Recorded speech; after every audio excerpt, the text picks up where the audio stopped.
Avant de commencer la vidéo, je tiens à vous dire que j'ai fait un serveur Discord. Si vous voulez le rejoindre, le lien est dans la description.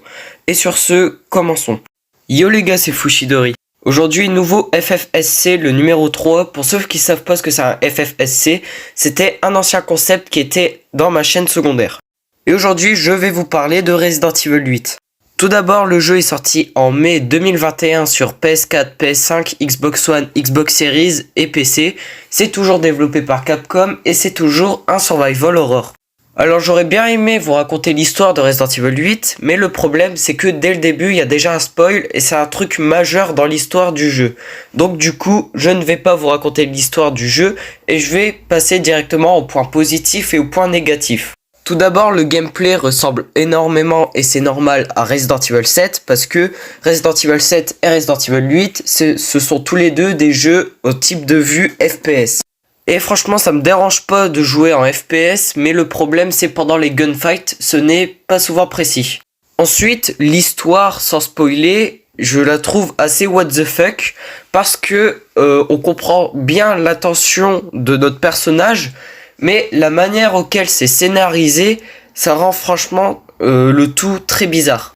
Et ensuite, pour parler du côté horrifique de ce jeu, je vais le diviser en 3 parties. Et je vais tout d'abord commencer par la première partie et la seconde partie, qui est pour moi les meilleures parties de ce Resident Evil. Car déjà, dans les 2 parties, nous avons de l'exploration et des énigmes, et c'est tout ce qu'on recherche dans un jeu Resident Evil. Puis ensuite, dans la première partie, on ressent le stress des autres épisodes, car il y a un monstre qui nous poursuit tout le temps, et ça fait déjà penser à Resident Evil 2. Et puis aussi, si elle nous trouve, on n'est pas mort, mais genre on perd beaucoup de dégâts. Et puis, dans la deuxième partie, on ressent vraiment l'horreur des Resident Evil. Et moi, j'ai détesté la troisième partie, qui est la dernière zone du jeu, car en fait, on perd complètement l'esprit horreur de la saga pour passer à de l'action, et vraiment, ça casse vraiment le rythme.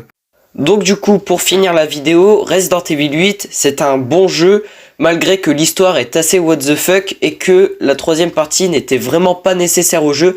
Sinon, j'ai bien aimé les 2 parties, les énigmes, puis aussi même les monstres, je les trouve assez originaux. Et je vous recommande d'y jouer, car c'est quand même un très bon jeu d'horreur. Donc du coup, voilà, la vidéo est finie. Bon oui, je pense que ça se voit, j'ai dû me dépêcher à la faire, car normalement, je devais faire une vidéo un peu plus longue, qui durait 7 minutes. Mais le problème, c'est qu'elle a crash, donc du coup, je voulais quand même faire une vidéo sur Resident Evil 8, mais j'ai décidé de faire plus court. Mais la prochaine fois, je vais faire une vidéo plus longue, car dans une semaine, il y aura une vidéo sur le jeu Gardien de la Galaxie, car je l'ai aussi fini ce week-end.